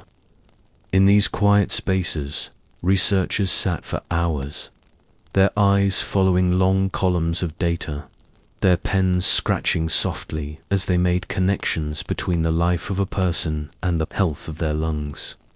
There was no sense of urgency in these early studies. They moved at the pace of the seasons, requiring years of patient tracking and the careful documentation of thousands of individual stories. In London, researchers like Richard Doll and Austin Bradford Hill began to look at the health records of doctors themselves. They chose doctors because they were a stable group of people whose habits could be easily followed over a long period. They sent out simple, printed questionnaire, asking about their smoking habits and their daily routines. The responses came back slowly, trickling into the offices week by week, month by month. Each piece of paper was a small fragment of a much larger picture. The researchers would sit at their desks, surrounded by stacks of these forms, manually tallying the results. There were no computers to speed up the process, only the rhythmic clicking of mechanical adding machines and the steady, quiet focus of the human mind. It was a boring, repetitive task, but it was in this boredom that the first seeds of change were planted. As the data began to pile up, a pattern started to emerge from the numbers. It was a subtle pattern at first, a slight statistical deviation that suggested the holy herb might not be as benign as once believed. The researchers observed that those who had smoked the most for the longest time were the ones who were experiencing the most significant changes in their respiratory health. They published their findings in the British Medical Journal in 1950, but the world did not stop to listen right away. The report was written in the dry, neutral language of science, filled with tables and percentages that were difficult for the average person to interpret. It was a quiet whisper in a world that was still very much in love with its habits. The smoke continued to rise in the cafes, the offices, and the living rooms, a blue-grey haze that felt as permanent as the sky in the United States. Similar work was being done by researchers like Ernst Winder and Everts Graham.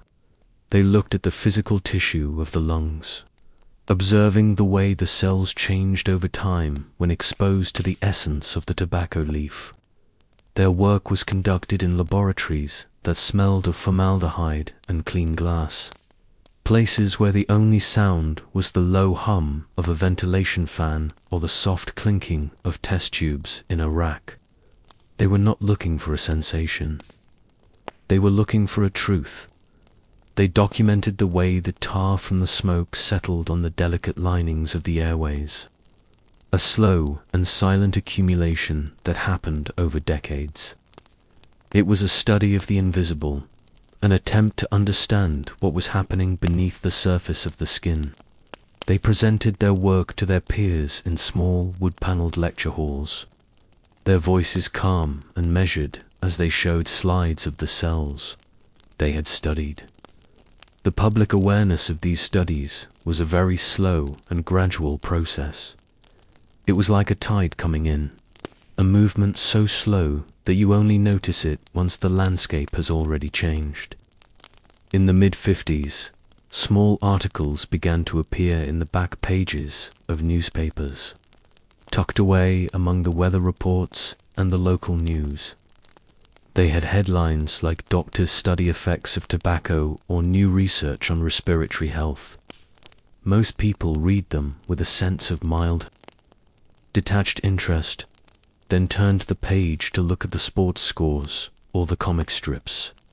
The habit of smoking was so deeply ingrained in the culture that it was hard to imagine a world without it. It was tied to the image of the hero, the lady of fashion, and the hard-working man.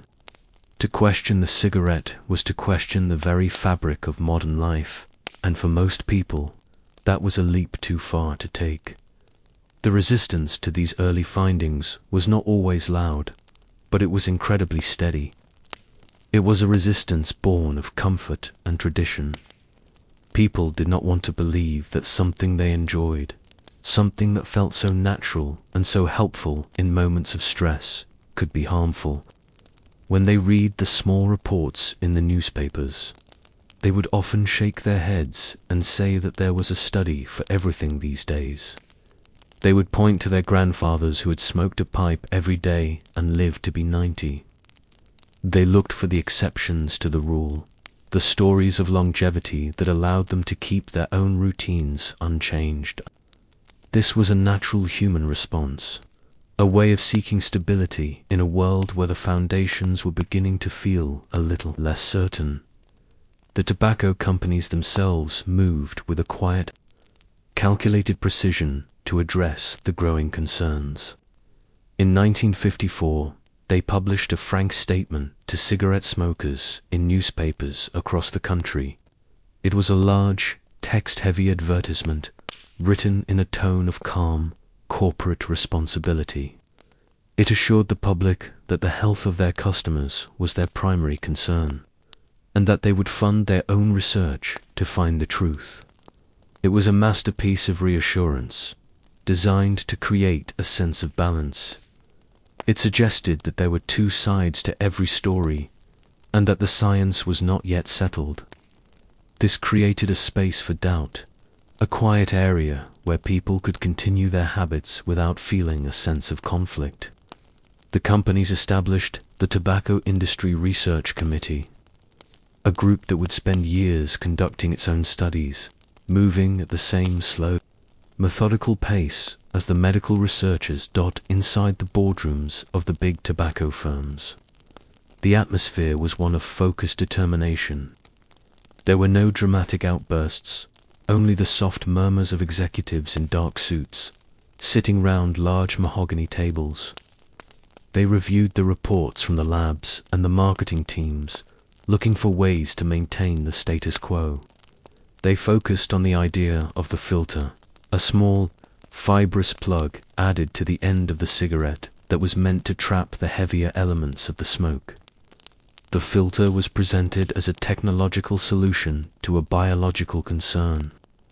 It was a way to make the act of smoking feel safer, a modern improvement on an ancient habit.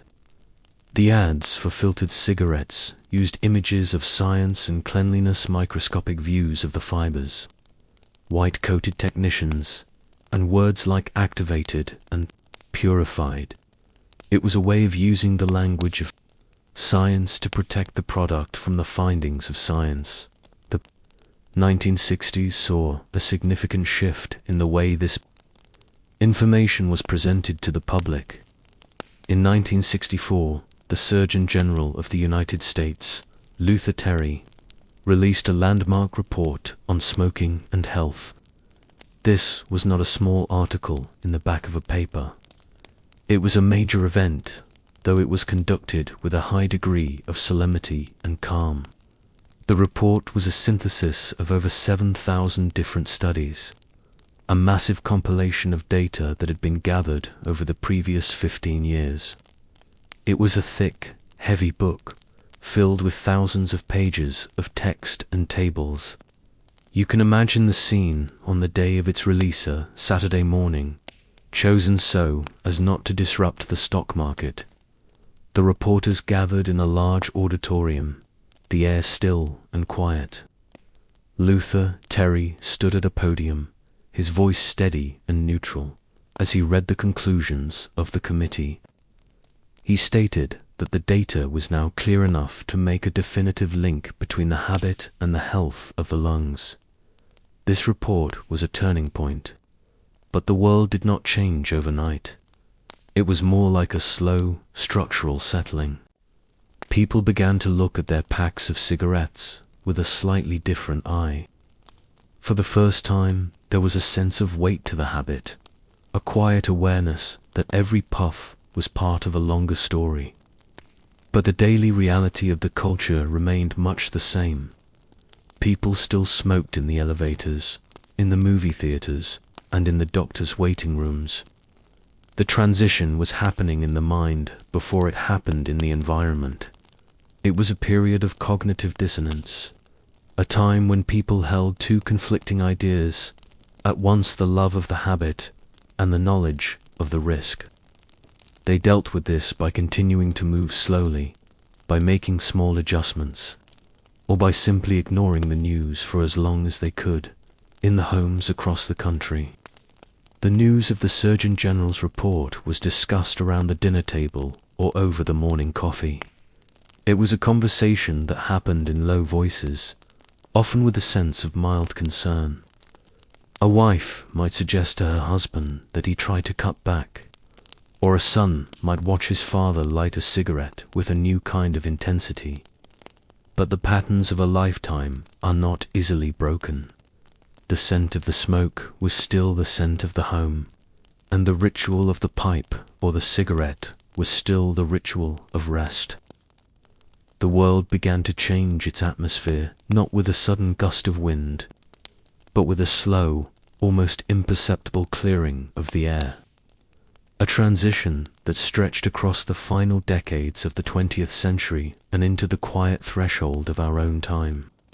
If you were to close your eyes and imagine the mid-19s, you might still smell the faint, lingering scent of tobacco in the most unexpected places, the heavy fabric of a bus seat, the polished wood of a library table, or the cool, recycled air of a department store. But the tides were beginning to pull back. It was a period of new boundaries, of lines being drawn in the sand of social habit. We are moving now into a chapter of history where the space between people began to be redefined by the absence of smoke. A time when the no smoking sign, with its simple red circle and diagonal slash, became one of the most pervasive icons in the human landscape. It was a quiet, bureaucratic revolution, carried out with the slow turning of pages in government offices and the rhythmic clinking of ashtrays being gathered into cardboard boxes, never to return to the center of the table. Imagine the stillness of a large office building in the early 1990s. The sunlight filters through the glass, illuminating a space that is suddenly, strangely vacant of its usual haze. For generations, the desk ashtray had been a permanent fixture of professional life, a heavy object of glass or ceramic that anchored the worker to their task.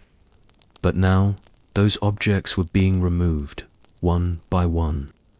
You can hear the soft, hollow sound of a cleaning crew moving through the cubicles at night, the rhythmic squeak of their carts as they collect the remnants of the old era.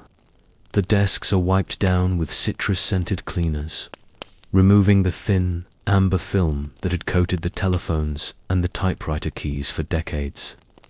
The walls, once a muted, nicotine-stained yellow, are repainted in shades of eggshell white and pale grey. The rooms feel larger, colder, and more clinical.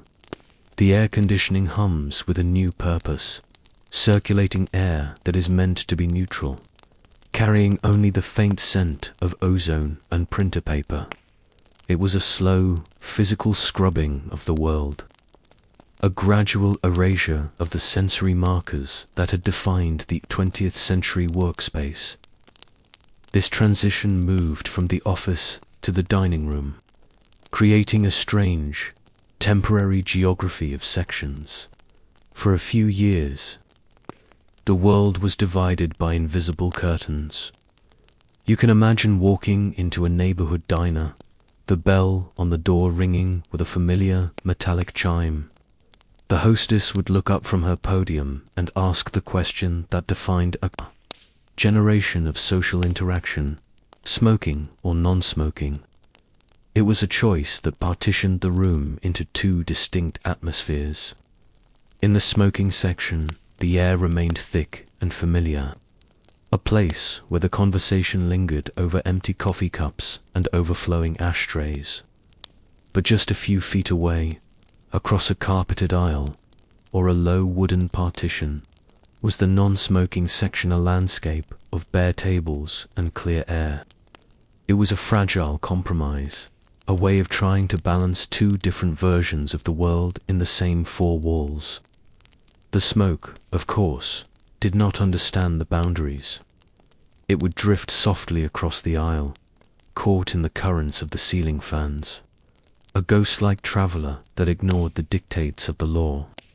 But the very existence of the choice signaled that the normalization of the leaf had come to an end. The smoke was no longer the air. It was now a guest that was increasingly unwelcome in the world of travel. The change was even more profound, marking the end of a long relationship between the journey and the smoke. The airplane, which had once been a floating sanctuary for the habit, became a laboratory for the new, sterile environment. You can imagine the cabin of a long-haul jet in the mid-90s. The no smoking sign, which had once been a temporary instruction for takeoff and landing, was now illuminated for the entire duration of the flight. The small, chrome-plated ashtrays in the armrests remained, but they were now curious artifacts, often taped shut or filled with tiny pieces of lint. To look at them was to see a history that was rapidly receding. The air in the cabin was dry and thin, filtered through complex machinery that left no room for the earthy scent of the leaf. The passengers sat in a quiet, pressurized stillness, their hands occupied with books or plastic trays rather than pipes or cigarettes. The ritual of the journey had been stripped of its traditional companion, replaced by a modern, silent efficiency.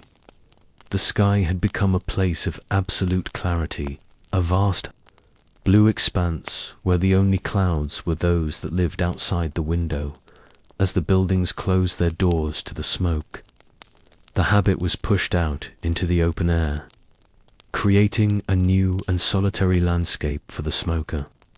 The entrance to every office tower and shopping mall became a place of brief, quiet congregation, the smoking area.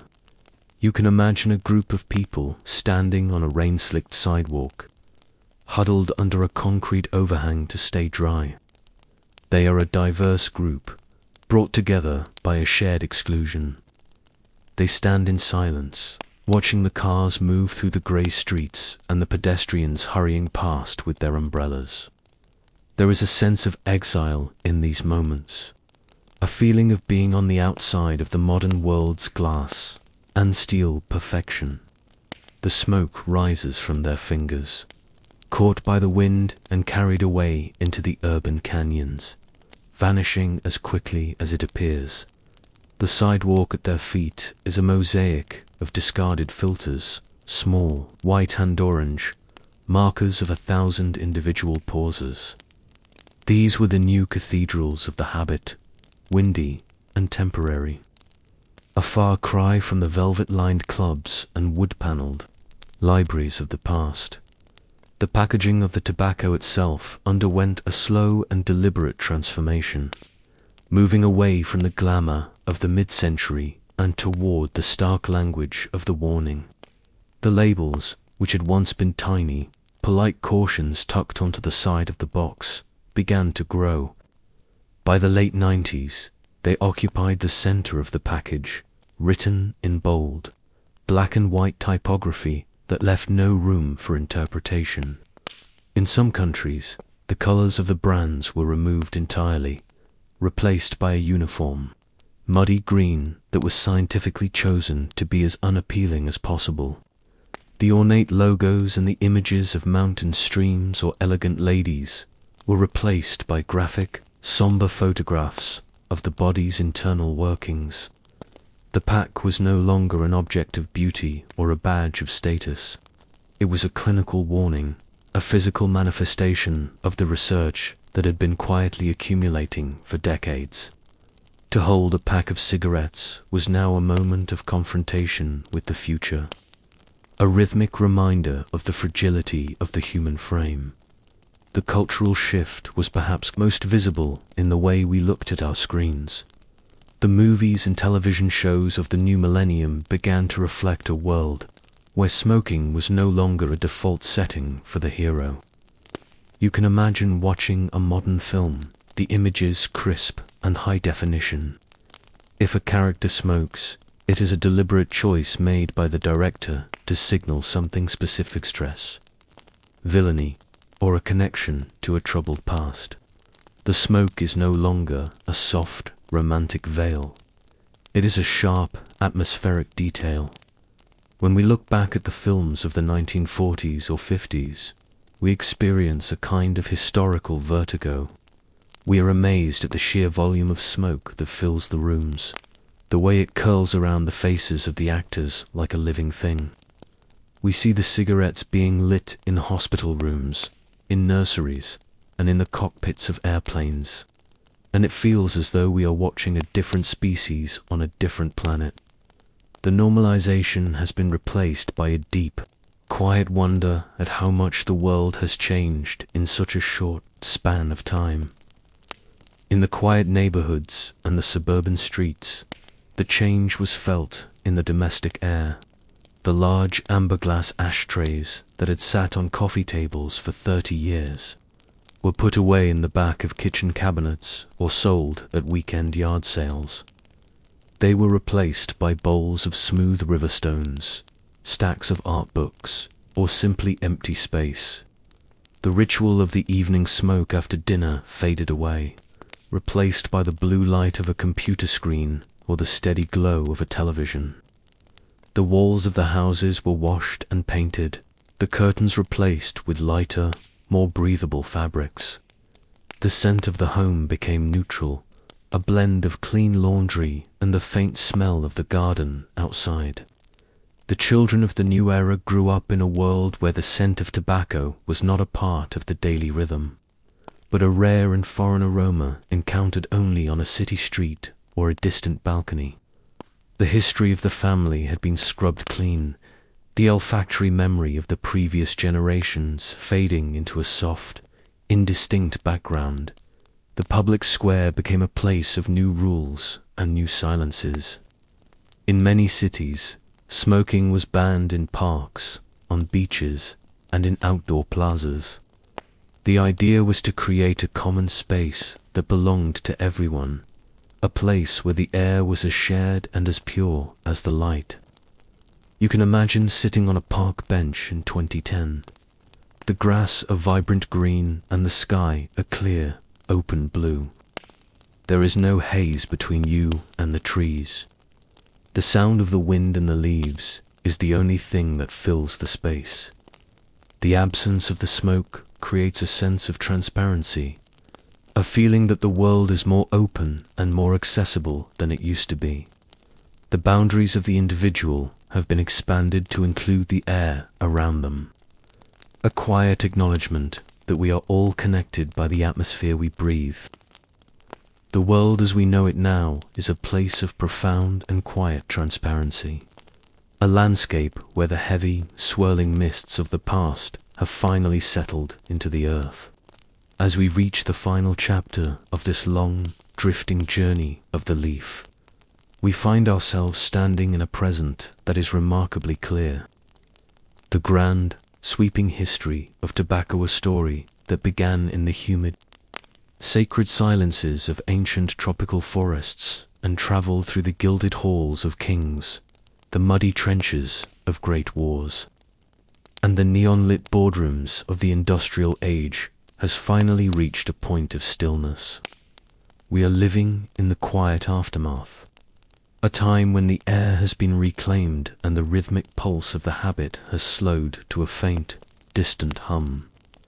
There is no urgency in this modern view, only a soft, reflective observation of how far the human spirit has traveled in its search for comfort and connection.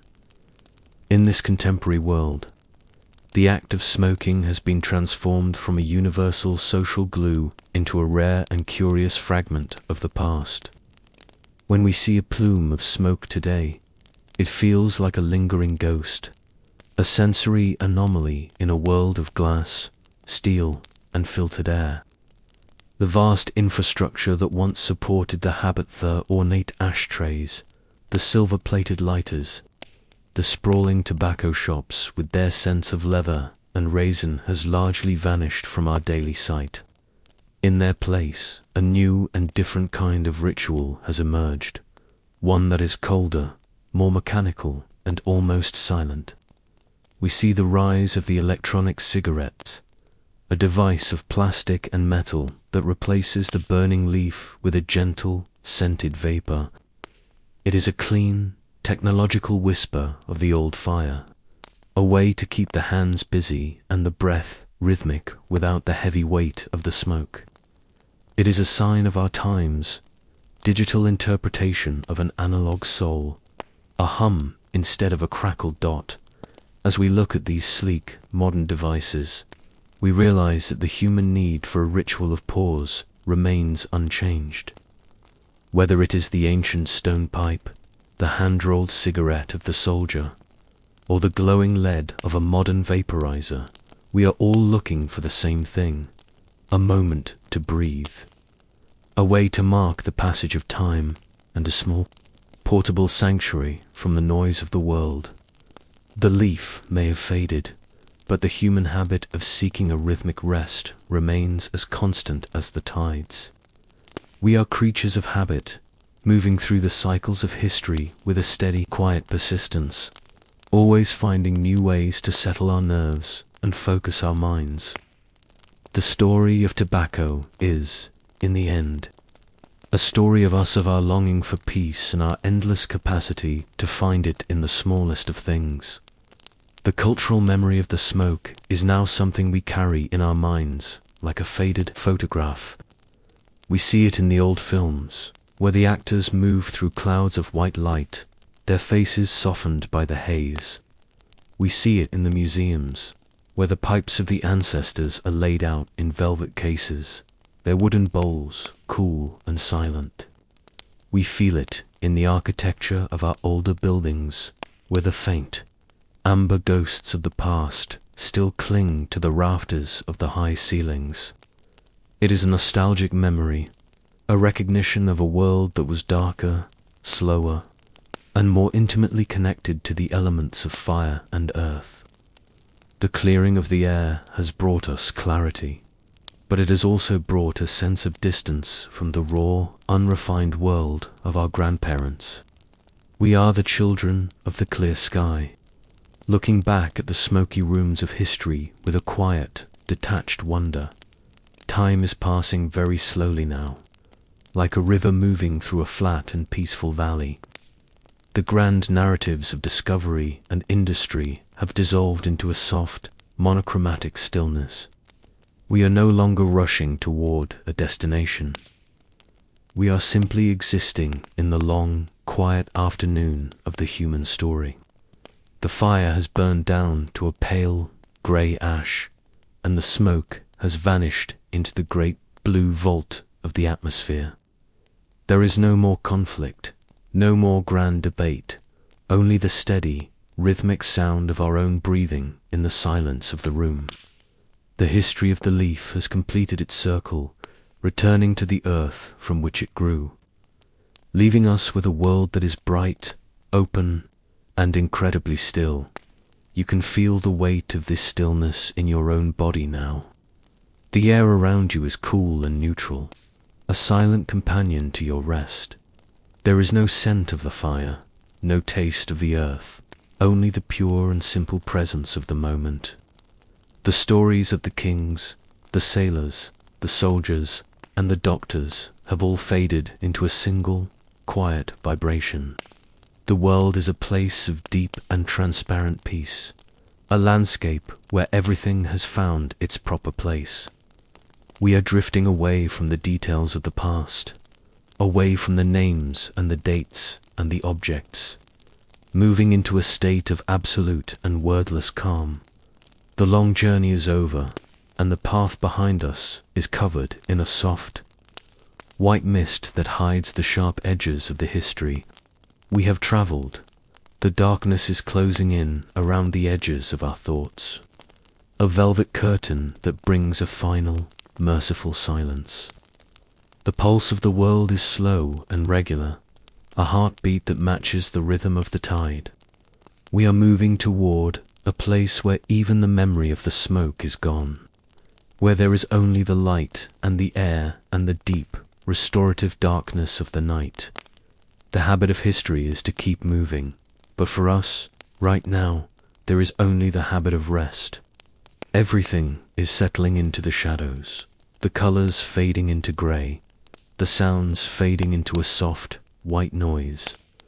The world is at peace, the air is clear, and the long, slow story of the leaf has finally reached its last, quietest page, drifting away like a plume of smoke into the infinite and silent sky, leaving behind only the stillness and the breath and the deep, deep sleep that waits in the heart of the night.